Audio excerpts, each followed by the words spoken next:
بریدہ رضی اللہ تعالی عنہ بیان کرتے ہیں، معاذ بن مالک رضی اللہ تعالی عنہ نبی صلی اللہ علیہ وآلہ وسلم کی خدمت میں حاضر ہوئے۔ عرض کیا، اللہ کے رسول مجھے پاک کر دیں۔ آپ صلی اللہ علیہ وآلہ وسلم نے فرمایا، تجھ پر افسوس ہے، واپس جاؤ اور اللہ سے مغفرت طلب کرو اور اس کے حضور توبہ کرو۔ روی بیان کرتے ہیں، وہ تھوڑی دیر بعد واپس آیا اور عرض کیا، اللہ کے رسول مجھے پاک کر دیں۔ نبی صلی اللہ علیہ وآلہ وسلم نے پھر اسے اسی طرح فرمایا، حتیٰ کہ جب اس نے چوتھی مرتبہ وہی جملہ کہا تو رسول اللہ صلی اللہ علیہ وآلہ وسلم نے اسے فرمایا، میں کس چیز سے تمہیں پاک کر دوں؟ اس نے عرض کیا، زنا کے گناہ سے۔ رسول اللہ صلی اللہ علیہ وآلہ وسلم نے فرمایا، کیا اسے جنون ہے؟ آپ کو بتایا گیا کہ اسے جنون نہیں۔ آپ صلی اللہ علیہ وآلہ وسلم نے فرمایا، کیا اس نے شراب پی ہے؟ ایک آدمی کھڑا ہوا اور اس نے اس کے منہ سے شراب کی بو سونگھی تو اس نے اس سے شراب کی بو نہ پائی۔ پھر آپ صلی اللہ علیہ وآلہ وسلم نے فرمایا، کیا تم نے زنا کیا ہے؟ اس نے عرض کیا، جی ہاں۔ آپ صلی اللہ علیہ وآلہ وسلم نے اس کے متعلق حکم فرمایا تو اسے رجم کیا گیا۔ اس کے بعد صحابہ 2 یا 3 دن اس معاملہ میں خاموش رہے۔ پھر رسول اللہ صلی اللہ علیہ وآلہ وسلم تشریف لائے اور فرمایا، معاذ بن مالک کے بارے میں مغفرت طلب کرو، اس نے ایسی توبہ کی ہے کہ اگر اسے ایک جماعت کے درمیان تقسیم کر دیا جائے تو وہ ان کے لیے کافی ہو جائے۔ پھر قبیلہ غامد کی شاخ ازد سے ایک عورت آئی تو اس نے عرض کیا، اللہ کے رسول مجھے پاک کر دیں۔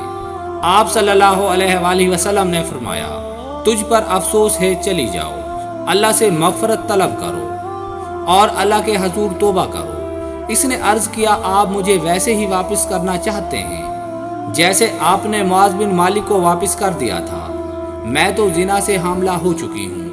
آپ صلی اللہ علیہ وآلہ وسلم نے پوچھا کہ کیا تو حاملہ ہے؟ اس نے عرض کیا، جی ہاں۔ آپ صلی اللہ علیہ وآلہ وسلم نے اسے فرمایا، وضع حمل تک صبر کر۔ روی بیان کرتے ہیں، انصار میں سے ایک آدمی نے اس کی کفالت کی حتیٰ کہ اس نے بچے کو جنم دیا تو وہ انصاری نبی صلی اللہ علیہ وآلہ وسلم کی خدمت میں حاضر ہوا اور اس نے عرض کیا، غامدیہ نے بچے کو جنم دے دیا ہے۔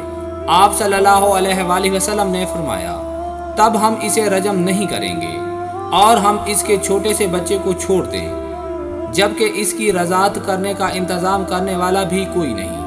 پھر انصار میں سے ایک آدمی کھڑا ہوا اور اس نے عرض کیا، اللہ کے نبی، اس کی رضاعت میرے ذمہ ہے۔ روی بیان کرتے ہیں، آپ صلی اللہ علیہ وآلہ وسلم نے اسے رجم کیا۔ ایک دوسری روایت میں ہے کہ آپ صلی اللہ علیہ وآلہ وسلم نے اسے فرمایا، تم جاؤ حتیٰ کہ تم بچے کو جنم دو۔ جب اس نے بچے کو جنم دیا تو آپ صلی اللہ علیہ وآلہ وسلم نے فرمایا، چلی جاؤ اور اسے دودھ چھڑانے کی مدت تک اسے دودھ پلاؤ۔ جب اس نے اس کا دودھ چھڑایا تو وہ بچے کو لے کر آپ کی خدمت میں حاضر ہوئی اور بچے کے ہاتھ میں روٹی کا ٹکڑا تھا۔ اس نے عرض کیا، اللہ کے نبی، یہ دیکھیں، میں نے اس کا دودھ چھڑا دیا ہے اور یہ کھانا کھانے لگا ہے۔ آپ صلی اللہ علیہ وآلہ وسلم نے بچہ کسی مسلمان شخص کے حوالے کیا، پھر اس کے متعلق حکم فرمایا تو اس کے سینے کے برابر گڑھا کھودا گیا اور آپ نے لوگوں کو حکم فرمایا تو انہوں نے اسے رجم کیا۔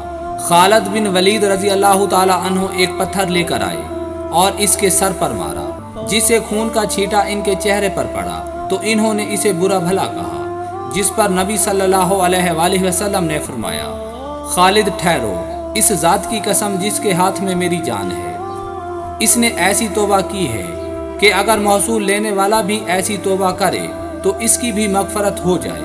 پھر آپ صلی اللہ علیہ وآلہ وسلم نے اس کے متعلق حکم فرمایا اور اس کی نماز جنازہ خود پڑھائی اور اسے دفن کر دیا گیا۔ رسول اللہ صلی اللہ علیہ وآلہ وسلم نے فرمایا، جس شخص نے کسی لونڈی یا آزاد عورت سے زنا کیا پھر اس سے بچہ پیدا ہوا تو وہ ولد الزنا ہے، نہ وہ مرد اس کا وارث ہوگا نہ وہ بچہ اس مرد کا۔ ایک شخص کھڑا ہوا اور کہنے لگا، اللہ کے رسول، فلاں میرا بیٹا ہے، میں نے زمانہ جہلت میں اس کی ماں سے زنا کیا تھا۔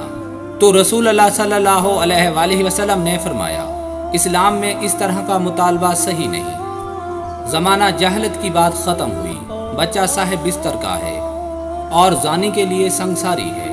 حضور نے فرمایا اللہ اس شخص کے چہرے کو تر و تازہ رکھے جس نے میرے سے کوئی حدیث سنی، پھر جیسے سنی ویسے اسے آگے پہنچا دیا۔